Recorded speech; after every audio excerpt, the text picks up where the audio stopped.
Alright guys, welcome to the third summer banner apparently. I'm bringing you something more immersive today in the spirit and honor of a second summer banner apparently. Still showing off a little bit of this. This is not like a Hoshido fan, but you know, it's kind of hot, right? It's still summer here, so. Hot. Never again. Never again. Okay, so everyone from Twitch, say hello to YouTube, and the YouTube guys, feel free to leave a comment below for the guys over on Twitch as we analyze and talk about the brand new units, who, by the way, are quite unique and quite good in their own ways. This is more of a out of the three summer banners we've had, this is as close as I get to saying these are worth pulling for. But I'll talk in more detail as to why you should be more considerate on whether you should be pulling or not. There's other factors involved just looking at the units directly. This is not going to be some sort of waifu bias, okay? As I always do, I look at objective analysis and compare the units that are released with the units that are already in the game. And for once, the units that I compare with are better combat units. So if you do intend to use these units as combat units, well, again, just look at the builds that I show on the left there and compare it with the units in the middle. I've had people ask me before, like, why are you comparing a fully built unit with the unit that has nothing equipped? No, just look at the unit's equipment on the left, copy and paste it onto the new unit in the middle, and that's the kind of build I recommend as just one example. And what we're looking at is comparative stats between the new unit and an old unit.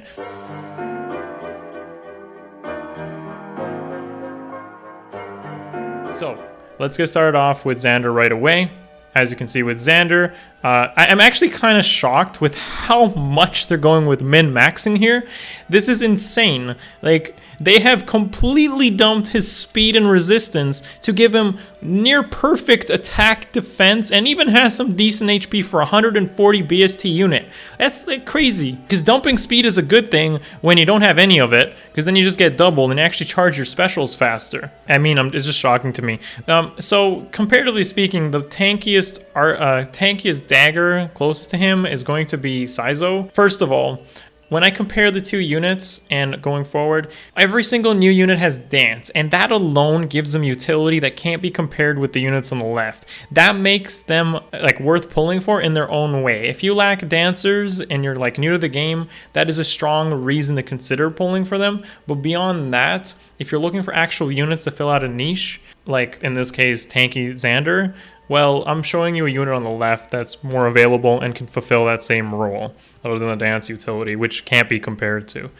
So, what do we got? We got what I would think is actually a more applicable build to Xander, which is a Rogue Dagger Bonfire, and he already has Close Counter and Quick Riposte on him. Giving him the double smokes as well is a good way to make him fight multiple engagements. And by the way, considering Xander's min-max stats, this is actually very doable. The difference between Saizo and Xander here, though, is Saizo will avoid doubles, and Xander will get doubled. This is both an advantage and a weakness. So, in the case of Saizo, avoiding a double means that, you know, if the unit does do more than 5 damage to you, he's going to avoid more damage than what Xander will. But if a unit does pretty negligible damage, maybe something under 5, then getting doubled is a good way to charge your bonfires quicker. Some other ideas to run with here are like Barb Shuriken with like Ignis on Xander, for instance. Like you could pull that off and do some insane damage with him, especially if you ran something like Close Counter, Close Defense, bring his defense up to a solid 40 defense. And if you use something like a Super Boon in defense, you're already going really high up to do almost 30 damage through a dancer. Like, that's insanely crazy. But I've given some utility to Saizo using Speed Smoke and Attack Smoke instead, because I feel like you can run that. Saizo also has an attack boon here. You can honestly just use a defense boon as well. They're interchangeable. I think the only thing that really matters here is kind of just dumping your HP. In case of Xander, you can dump like speed. Don't really care too much about the super boons and super banes. The BST is not really what's important, because I don't really recommend anyone use dancers to climb arena tiers. If you don't care about arena tiers and you just want to make your life easier and score maybe a little bit more, then I guess you don't really dump his HP and his speed or his res, which are the best things to dump, or you could just go for a neutral one if you happen to land on one, right? Landing on a neutral IV is like 1 in 21 or 1 in 22 chance, which is very, very unlikely. You're more likely to plus 10 him than you are to get a neutral IV. I mean, no, not really. I mean, it's, you know, it's going to take a lot of copies of him to do that. They're both pretty good looking though. And one's a Norian, one's a Hoshido, so I felt that was fitting. Anyways, yeah, Rogue Daggers, Barbed Shurikens, depends if you want to make them more offensive or defensive. Very good units, both of them. Xander comes with some insane fodder, which is the odd defense wave, close counter, quick riposte, and his dagger, which is kind of useful, I guess, if you're trying to counter like cavalry units, but I'm considering their combat utility. So, let's move on. Next up, we got Elincia. So I looked at Elincia's dagger, and at first I wasn't really too impressed because if you don't remember already, Elincia, she can't use Desperation because the dagger denies that ability to do so, and even though she has that check as a dragon dagger, the thing is, you're not going to one-shot many things with a 29 base attack. Even if you plus attack, it's only 32 attack, so it's not that great, but she has some really good speed. As you can see, it's 35 speed. Green dagger, and this is why I haven't chosen to compare her with any other dagger users currently in the game, because having an actual color typing, and that just sets her apart completely from everything else in the game. It means that her advantages and her disadvantages are completely different from somebody like, let's say, Gaius, who's just colorless, right? They're using completely different units. Gaius performing against someone like Adeltiki, maybe he'll have an easier time than Elincia will, and that's not something I can compare to easily, even though their stat spreads might be more similar. So, looking at this, you know, I saw her speed and I'm like, okay, what do you do with a speedy dagger? Well, you can make them double with Desperation. That's kind of like the best way to use them. So I haven't gone with any refines on Barbed Shuriken. You can go with a speed refine, bring her up to like 40 speed, even to a neutral IV. Fury Desperation is your staple kind of safe way to get into Desperation range, especially on something as squishy as a Dancer. No, I don't recommend using Life and Death. Especially don't use Life and Death here because she has dance utility. And the only real reliable way to use Life and Death Desperation is like using Ardent Sacrifice. You're not changing Dance to Ardent Sacrifice just so you can use Elincia. And I'm sure as soon as I said this, someone's going to send me a screenshot of their Ardent Sacrifice Elincia as soon as I say this. But anyways, Fury is going to let her maybe take some hits, especially from a color disadvantage enemy. So if she hits into a blue unit, that might have distant counter, or maybe it's a blue mage, then that disadvantage is going to let her tank a hit to get safely into Desperation range, where she's going to have like 40 speed with the speed Barbed Shuriken, and if you give her just one buff at all, she's going to be reaching like 44 speed or 43 with the drive speed, which is totally fine. Now, the beauty of this is just using Flashing Blade because she's an infantry unit, and then getting some pretty solid damage through Luna. So Luna will cut through a lot of defense, give you some really good bonus damage. Even though her attack stat isn't good, Luna can carry that for her. And that's kind of what's great about these new Dancers. The fact that they can be used as combat utility is something that's definitely sets them apart from some of the other Dancer units from the Performing Arts banner. You had your Inigo, and Inigo was like S tier. Yeah, I don't really believe in tier lists too much in this game, but S tier because he could handle Reinhardt and Bolin with the right setups. You had Pia Olivia, which wasn't that good because she had low attack. Here we have somebody who's quite good because she has color triangle advantage and disadvantage, which is nice for making team comps where maybe you can bring in Elincia to actually counter the blue unit, setting up a Fury Desperation and supporting the team through dagger debuffs and attack smoke. So I really do like the utility of Elincia, and like I said at the beginning of this video, you know, the thing about this banner is I feel out of the 3 summer banners we've had so far, this one stands out as units that actually bring some good utility, at least one of copies for most people. As a result, I'm not actually going to say pull. We'll get to that to the end. But yeah, so far, this is by far as close as I get to seasonal units or units in general being pullable. So let's move on. Okay, so the thing that makes Micaiah unique, and just as I said, is of course she can dance, and she has a Nani Tome.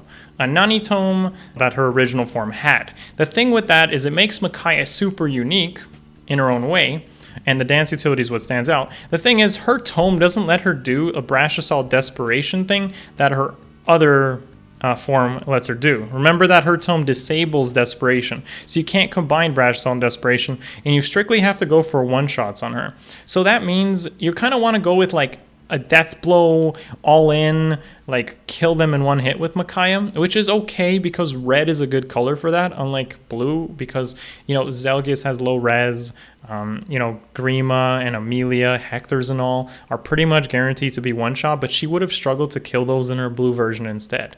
So I kind of really do like the new Micaiah, but there is another unit in the 3 and 4 star pool which is fully capable of doing that with the same effect, which is Lilina, as showed on the left.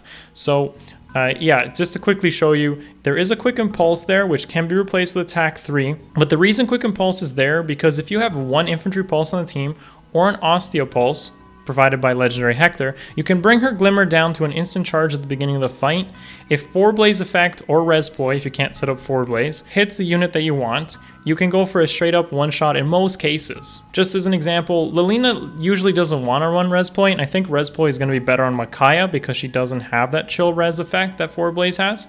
So what you kind of do, again, just use Res Ploy as a more consistent option, but Auto Attack Wave would actually be the best choice on Lilina. I wanted to keep it strictly easier to find skills, even though Res Ploy isn't. Of course, there are other things you can use there. 4 Blaze, 1-shot, Glimmer. Kind of the same utility that Micaiah has, but at least you're not restricted to strictly armors or cavalry units. So Lilina's fully capable of one-shotting infantry units as well with that Glimmer setup. And you can run this exact same build on Micaiah as well, the new Dancing Micaiah. If you give her a Glimmer, a Quick Impulse, and 1 Infantry Pulse, which should be fairly easy to hit because of her 33 HP, you know, you can go for some pretty solid one-shots because she also has 37 attack base. And if you give her plus attack, she reaches the exact same attack stat as Lilina. The difference being no chill res. So one-shot builds, Lilina is the queen of that, and she is actually the same color. So again, Micaiah can do it as well if you can hit your hands on a res ploy. Again, dance utility is what's going to separate all these units, and I'm going to repeat it throughout this whole video because it's a very important thing to realize.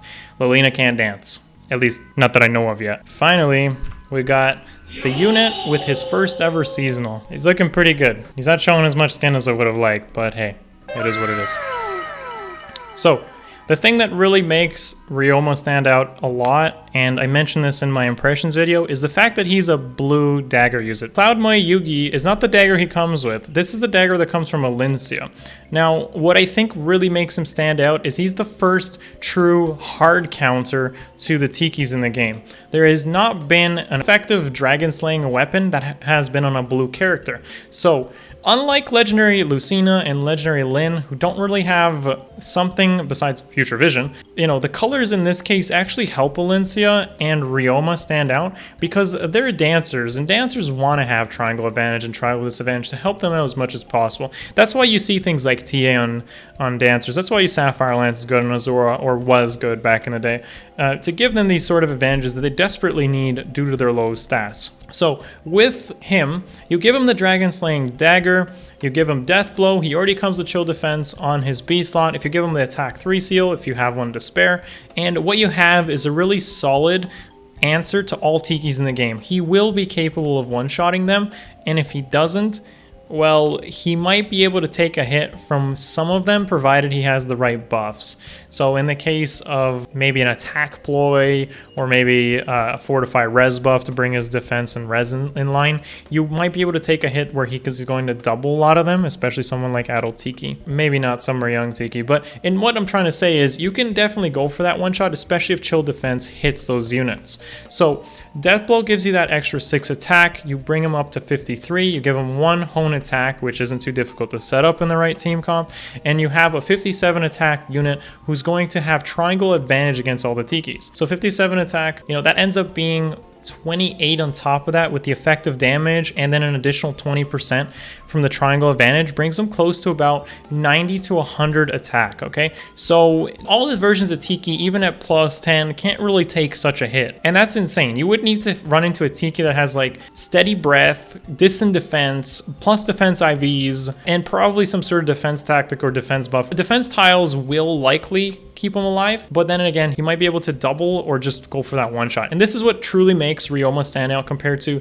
this whole banner, in my opinion. All the other units are cool in their their own right, but what is definitely different about this banner is that Ryoma is the first true hard counter for your Tikis if they've been giving you trouble. Whether that's through Arena Assault or Arenas, whatever that might be. Obviously, probably don't use them in Arenas, but Arena Assault for sure. And there's different things you can do with him, but this is just one way I wanted to show him done. Again, since he's a blue dagger, I don't really want to compare him to the other daggers in the game because he's blue, and that makes him different. And this is what they've been doing with seasonals for a while. I didn't even consider the refinements, which would give him extra attack or resistance, maybe if he went for that, or extra speed, but generally attack refine would be pretty good to bump up his attack even further to take care of Tikis, and that's like a checkmate for all Tikis. So finally, let's talk about the actual mathematics on this and whether we should be pulling. Overall impressions of this summer banner. This is better than the 3 so far that we've gone, and I think if you are basically a new player, these dancers are kind of worth pulling for if you have nothing but Olivia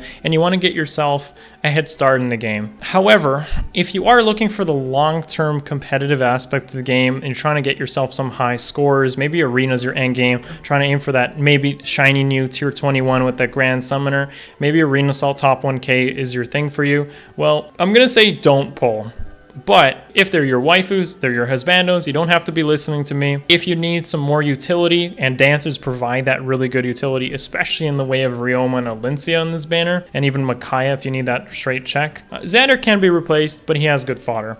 So overall, yeah, I'm impressed. But patience pays off, and you got to consider what's coming. What's coming is possibly Choose Your Legends 2. If we look at last year, the end of August was indeed when Choose Your Legends 1 was released, and there is some likely going to be either new stat increases for those units, just like there was last year, or they might end up having some new meta-defining skills or just meta-breaking in general, where you may want to possibly pull for a copy for that fodder, or if you're, maybe planning for a plus 10 version to give yourself a good start. These are all things you got to consider and keep your goals in mind if you want to be saving for something like that. Now, on top of that, this banner does last a full month up until September 7th. So don't pull on day 1 because you can make yourself have a far better educated decision if you just wait it out maybe a couple of weeks. We don't know what's coming after like the Fighter Skills banner. We don't know if Choose Your Legends 2 is coming, and there likely will be another Special Heroes banner at the end of this one with some preview of that.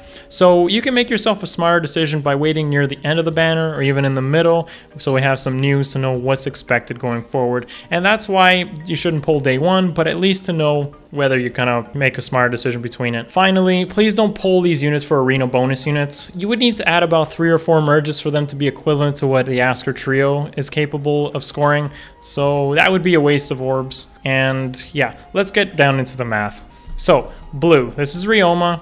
If you want to know the easiest, the hardest to pull, it's essentially green is the easiest, Elincia will be the easiest unit to pull, and red will be the hardest to pull, which is Micaiah. The reason for this is due to the saturation in the pool. Green has the least amount of units, and red has the most.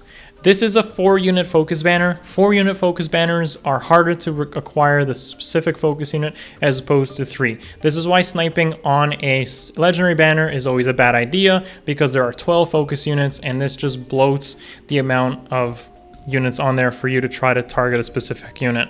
So legendary banners might be a consideration to wait for if you are looking in the long term. Picking up these units later will be fine because they come with so much good fodder anyways. Let's get down into it. Get yourself a little bit of a summary of what's going on here. Ryoma has a 2.2% chance to be pulled on your first summon. This means 1 in 40, 1 in 50 people will get a free summon on Ryoma.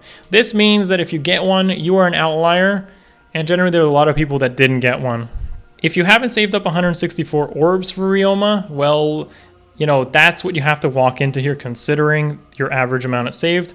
Now, the 90th percentile is something very important to realize, and there is 1 in 10 people who spend about 362 orbs to get Ryoma. This is just one example of something like this. Your best odds, and this is looking at green, is 2.64%. This is not even 1 in 33 people. It's still above that and between 35 and 40. And your average for that is about 142 orbs. This is still a hefty amount of orbs because our monthly amount of orb income for free-to-play players and people who just don't spend a lot of money, is about 300 plus orbs. So you're banking on spending about half your income of orbs per month just to pull one of these units. That's a half the investment. And those of you that are 1 in 10, the very unlucky people, well, you know, you've already spent about your monthly investment. Micaiah will be super hard to get. It's almost 400 orbs for 1 in 10 people, and literally 1 in 50 people get her on a free summon. So don't go walking in here expecting too much. Be realistic with the amount of orbs you have or what you're going to spend should you choose to do so. Finally, I wanted you guys to give me your thoughts on these new units. Do they impress you? Are you happy with the fact that we got an equal balance of both a male and a female? Let me know in the comments below. Are you particularly going to be targeting any unit in here? And is there any creative builds you want to, you know, tell me about or show off to the community? Thank you so much for giving the channel a shot. Give it a thumbs up if you do. And I shall dance should you subscribe. I'll see you guys in the next video. Love you guys. Peace. And I shall dance.